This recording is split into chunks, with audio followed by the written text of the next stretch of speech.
जय श्री राम। आमरा एसेছি নৈমিষারণ্য क्षेत्र। आज के आपनाদের सकलके নৈমিষারণ্য क्षेत्र নিয়ে এসেছি।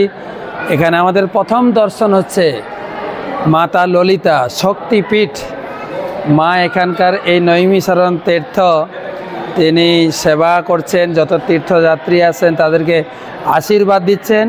শক্তিপীঠ প্রমুখ 7টা মন্দিরের ভিতরে একটা মূল মন্দির। কোথাও কোথাও লেখা আছে দেখছি এটা হচ্ছে মায়ের সে 51 পীঠের অন্যতম একটা পীঠ। খুব সুন্দর দর্শন, যেখানে এখানে নৈমিষারণ্যে এলে এই শক্তিপীঠ লেখা আছে শক্তিপীঠ দর্শন মা কা খজানা দর্শন করবেন, মায়ের আশীর্বাদ নেবেন। আমরা সবাই দর্শন করলাম। কাত্যায়নী মহামায়ে মহাযোগীনধীশ্বরী নন্দ গোপ সুতম দেবীং পতিং মে কুরুতে নমঃ। মা কৃপা করে নন্দ মহারাজের পুত্র কৃষ্ণ তাকে যেন আমরা পতি রূপে লাভ করতে পারি। হরি বল। এই তো নৈমিষারণ্য ক্ষেত্র, যেখানে ভাগবত কথা স্থল। ভাগবতে লেখা আছে নৈমিষে নিমিষ ক্ষেত্রে ঋষয় সৌনকাদয়। সৌনকাদি ঋষিগণ এখানে ভাগবত কথা বলছিলেন। মা ললিতা শক্তিপীঠ পাহারা দিয়েছেন ভাগবত কথার জন্য কোনো বিঘ্ন না হয়। এখানে বলরাম এসেছেন রোমহর্ষণকে বধ করে সুত গোস্বামীকে ভাগবত পাঠে আশীর্বাদ করেছেন। যারা যারা ভাগবত ক্লাস শুনেন, ভাগবত পড়েন, ভাগবত রেখেছেন, এই নৈমিষারণ্য অবশ্যই আসবে। আর যদি না আসতে পারে এই ভিডিও দেখবেন, এখান থেকে দর্শন করেন। কত সুন্দর সিদ্ধ বকুল আর মায়ের দর্শন।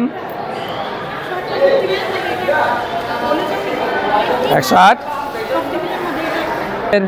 মায়ের দর্শন হলো। এখন আমরা যাব চক্রতীর্থ। যে চক্রতীর্থ ব্রহ্মাজি ছেড়েছিলেন, যে ব্রহ্মা ওখানকার কাহিনীটা ওখানে বলি। থাক জয় নৈমিষারণ্য ধাম কি। তো নৈমিষারণ্য ধামে আমরা চক্রতীর্থে এসে উপস্থিত হয়েছি। एखान के हमारे पुजारी जी चक्रतीर्थ के बारे में बात सुनाएंगे। तो चक्रतीर्थेर की महत्व केन एत विख्यात। चारिदिके सब मंदिर, मुनि ऋषि योगी देव देवी सरस्वती माँ सिद्धि विनायक श्रृंगी ऋषि सब ऋषि मुनि योगी देव देवी सब एखाने ध्यान तपस्या करছেন। से काहिनी सुनबो हमारा पुजारी जीर काछ थेके। बोलिए श्री नैमिषारण्य धाम की जय। सत्य सनातन धर्म की जय। आज के आनंद की जय। ये जो नैमिषारण्य तीर्थ जो आप देख रहे हैं, ये ब्रह्मा जी के मन के द्वारा उत्पन्न किया हुआ मानसिक चक्र है। एक समय समस्त 88,000 ऋषि सब आपस में बैठ कर के मंत्रणा करते हैं कि आगे आने वाला समय जो है कलयुग कलिकाल का समय है। हमें कोई ऐसी पवित्र भूमि चाहिए जहाँ पर कलयुग का प्रवेश ना हो और हम निर्विघ्न पूर्ण जो है भगवान का पूजन व्रत कर सकें। तो ऐसी कोई पवित्र भूमि होनी चाहिए जहाँ पर हम बैठ कर के भगवान का चिंतन मनन करें और उसका पुण्य लाभ फल हमको प्राप्त हो। तो ऐसे मन में विचार लेकर के समस्त ऋषि जो है भगवान श्री ब्रह्मा जी के पास जाते हैं और ब्रह्मा जी से आग्रह करते हैं कि हे ब्रह्मदेव, आप इस सृष्टि के रचयिता हैं, आप हमारा मार्गदर्शन करिए। हमें कोई ऐसी पवित्र भूमि बतलाएं जहाँ पर हम तप करें और उसमें कोई व्यवधान उत्पन्न ना होने पाए और उस तप का हमको 4 गुना पुण्य फल प्राप्त हो। तो ब्रह्मा जी ने अपने मन के द्वारा एक चक्र को छोड़ा और उस चक्र के पीछे पीछे समस्त ऋषियों को भेजा कि आप सभी इस चक्र का अनुसरण करिए। जहाँ पर इस चक्र का नेमी मतलब धुरी, जो लड़ी का पहिया होता है बीच धुरी पे चलता है, उसी को नेमी बोलते हैं। वो नेमी जहाँ क्षीण हो जाएगी, जहाँ पर इसका नेमी गिर जाएगा, वही पवित्र भूमि होगी। ऐसा बतला करके ब्रह्मा जी अंतर्ध्यान हो गए और उस चक्र के पीछे पीछे समस्त ऋषि मुनि चलने लगते हैं। तो समस्त तीर्थों में, समस्त अरण्यों में घूमता हुआ वह चक्र, यहाँ पर भी पहले आरण्य नाम का जंगल हुआ करता था। उधर आकर के वो चक्र जो है, जहाँ पर पहले माँ ललिता देवी का अष्टकोणी यज्ञ कुंड हुआ करता था, वो चक्र इतनी तीव्रता से चल रहा होता है और जब यज्ञ कुंड से निकलने वाला जो धूम्र होता है उसको चक्र ने अपनी ओर आकर्षित किया और चक्र की नेमी जो है उस यज्ञ कुंड में प्रविष्ट हो गई। और यज्ञ कुंड में प्रविष्ट होते होते उसने जो है अतल, वितल, सुतल, तलातल, रसातल, महापाताल आदि 7 पाताल हैं पृथ्वी पर। उसने 6 पातालों का जब भेदन कर दिया तो ऋषियों ने ध्यान के द्वारा देखा कि चक्र की स्थिति क्या है। तो उन्होंने देखा कि इस चक्र ने 6 पातालों का भेदन कर दिया है। शेष अगर एक पाताल और टूट जाए, पृथ्वी जलमग्न हो जाएगी। तो हमें ऐसा उपाय करना चाहिए, कैसे भी करके इस चक्र की शक्ति को रोकना चाहिए। ब्रह्मा जी का पुनः ध्यान करते हैं। ब्रह्मा जी बोलते हैं कि मैंने इस चक्र को छोड़ दिया है, इसको रोकने का पावर मेरे पास नहीं है। यदि आप इस चक्र को रोकना चाहते हैं तो पराशक्ति, शक्ति को पराशक्ति ही रोक सकती है। तो पराशक्ति ललिता भगवती यहाँ पर पहले से विद्यमान है। आप उन्हीं की आराधना करिए, उनकी चिंता करिए, वही सब आपके समस्त कष्टों का निवारण करेंगी। ऋषियों से ऐसा कहकर ब्रह्मा जी अंतर्ध्यान हो गए और माँ ललिता की ऋषि मुनि सब प्रार्थना करते हैं। खड्गम चक्र गदेश चाप परिघाम शूलम सिन्निम शराम शंखम शंग धदिम करिस्त नैनाम सर्वांग भूषाव्रताम नीलाम सुमतितमास्पाद दस्काम सेवई महाकालिका। महाकाली के स्वरूप का स्मरण करते हैं। माँ प्रकट होती है और उस चक्र की शिखा को पकड़, शिखा मतलब चोटी होता है, उस चक्र की शिखा को पकड़ करके 6.5 पाताल की दूरी पर उसको रोक दिया। उतनी देर में उसने आधा पाताल और तोड़ दिया था। जब चक्र रुक गया तो आकाशवाणी हुई कि हे ऋषियों, आप जिस पवित्र भूमि के तलाश में थे, ये वही पवित्र भूमि है। इसी के पूर्व पश्चिम उत्तर दक्षिण चतुर्थ दिशा में जहाँ भी आप भगवान का चिंतन मनन पूजन करेंगे, उसका 1 गुना करोगे 4 गुना फल प्राप्त होगा। बालकांड रामायण में निकलता है, जब स्वयंभू मनु महाराज ने अपने राजपाट को, अपना राजपाट जो है अपने पुत्र को दिया, तब उन्होंने बरबस राज सुतहि नृप दीन्हा नारी समेत गमन बन कीन्हा।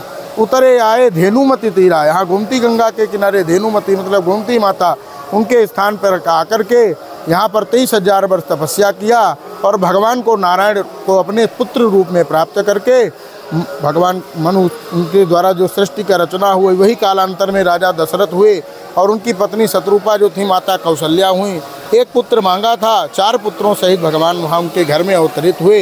ये नैमिषारण्य जो भूमि है, ये अनेकों अनेक जो है रहस्यों से भरी पड़ी है। यहाँ पर पांडव भी आए, अनेक ऋषि मुनि आए, बलराम जी आए, कृष्ण आए, सभी राम जी आए, 4 बार राम भगवान यहाँ पर आए।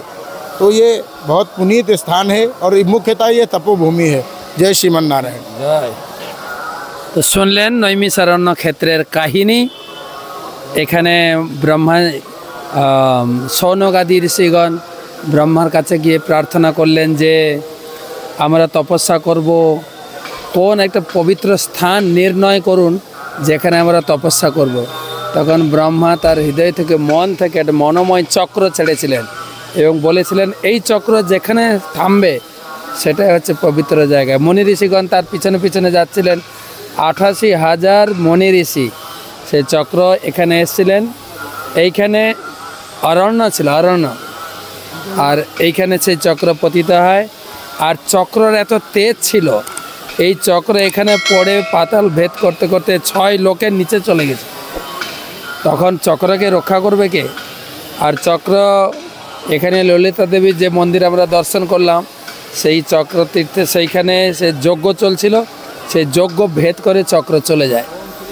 তখন মুনি ঋষিরা বললেন আমরা জায়গা পেলাম কিন্তু তো পাতালে চলে গেল, তো কোথা থেকে পাবো? তখন আবার ব্রহ্মা ধ্যান করেন। ব্রহ্মা বলছেন আমি চক্র ছেড়ে দিয়েছি, চক্রকে রোধ করার ক্ষমতা আমাদের নেই। তাই তোমরা এখানে ললিতা দেবী আছে শক্তিপীঠ, হ্যাঁ, এখানে সেই শক্তি দিয়ে চক্রকে রোধ করতে পারেন। তখন ললিতা দেবী আবির্ভূত হয়ে চক্রকে ধারণ করেন। তখন সেই ললিতা দেবী মুনি ঋষিদের আজ্ঞা করেন এটাই হচ্ছে সবথেকে পবিত্র জায়গা, এটা হচ্ছে ব্রহ্মাণ্ডের নাভি, ব্রহ্মাণ্ডের কেন্দ্রবিন্দু নাভি। তো এইখানে সেই চক্রতীর্থ, সেই চক্রতীর্থ, সেখান থেকে জল প্রকাশিত হয়েছে। এই চক্রতীর্থ স্নান করতে হবে। দেখুন চারিদিকে মুনি ঋষি যোগী দেবদেবী সবাই বসে চক্রতীর্থের তীরে। বলছে যেখানে যা কাজ করবেন, তপস্যা, যজ্ঞ, দান, পূজা পাঠ, যেখানে যা করবেন এখানে 4 গুণ বেশি ফল পাবেন। সেই চক্রতীর্থতে আমরা নিয়ে এসেছি। নৈমিষে নিমষের ক্ষেত্রে ঋষয় সৌনকাদয় ভাগবতের যে শ্লোক আছে নৈমিষারণ্য, সে নৈমিষ মানে চোখের পাতা ফেলা, আর অনিমেষ মানে হচ্ছে ভগবান নারায়ণের নাম, যার চোখের পাতা পড়ে না। তো সেই জন্য এই হচ্ছে জায়গা ভগবান বিষ্ণুর অতি প্রিয় স্থান, যেখানে 88,000 মুনি ঋষিগণ বসে ভাগবত পাঠ করছিলেন। আমি ডেলি ভাগবত পাঠ করি, তাই আপনাদের এই জায়গা দেখাবো বলে নিয়ে এসেছি সেই নৈমিষারণ্য ক্ষেত্র, এবং যে জায়গায় অরিজিনালি পাঠ হচ্ছিল সেই জায়গায় আবার যাব। আপনারা অপেক্ষা করুন, আমাদের সঙ্গে থাকুন, তাহলে সব জায়গা দেখাবো। কিন্তু আজকে অনেক জায়গা দেখাবো। এখন দেখুন চক্রতীর্থতে আমরা স্নান করব। সবার হয়ে স্নান করব নাকি না সবাই আসবেন স্নান করবে? अपना जल माता दीक्षी और सूत गोस्वामी श्री सत्यनारायण व्रत कथा 88,000 महर्षियों को ये दिगे श्रवण कराया। प्रथम अध्याय इधर से शुरू होता है। एकदा नैमिषारण्ये ऋषिस्थ उनकादयः परपुक्षं सूतम पौराणिकम खलु। 88,000 महर्षियों को श्री सूत गोस्वामी ने इसी भूमि पर श्री सत्यनारायण व्रत कथा का उपदेश दिया। अर्थात श्री सत्यनारायण व्रत कथा जन्मभूमि स्थल नैमिषारण्य। मैं आपका पंडित जी मायापुर धाम निताई मिताई गौर भक्ति विनोद ठाकुर हरदास बाबू बल महाराज केशव महाराज उलोमी महाराज सरस्वती महाराज सगुरु जी महाराज पद्माल जी महाराज इत्यादि 365 महाराजों को पंडित 365 महाराज मायापुर हेडक्वार्टर कोलकाता। हाँ सभी वैष्णव यदि जलमाता दीची अपना तीर्थ पूजन करो। हमारा अपना আমাদের বাংলা থেকে মায়াপুর থেকে যত ভক্তবৃন্দ আছেন উনি মহারাজ, উনি সবাইকে আশীর্বাদ করেছেন আর সবার জন্য আশীর্বাদ দেবেন এখানে। তো চলুন চক্রতীর্থ স্নান করি, তারপরে আমরা নিয়ে যাবো সুদগতি ব্যাধগতি। জয় শ্রীরাম। ভগবান রামচন্দ্র সব দেব দেবী মুনি ঋষি এই জায়গায় এসে তপস্যা করেছেন। এমনকি বলছেন শতরূপা মনু মহারাজ এখানে তপস্যা করে ভগবানকে রূপে লাভ করেছেন। ঠিক আছে, ধন্যবাদ। নৈমিষারণ্য ক্ষেত্রে কি জয়।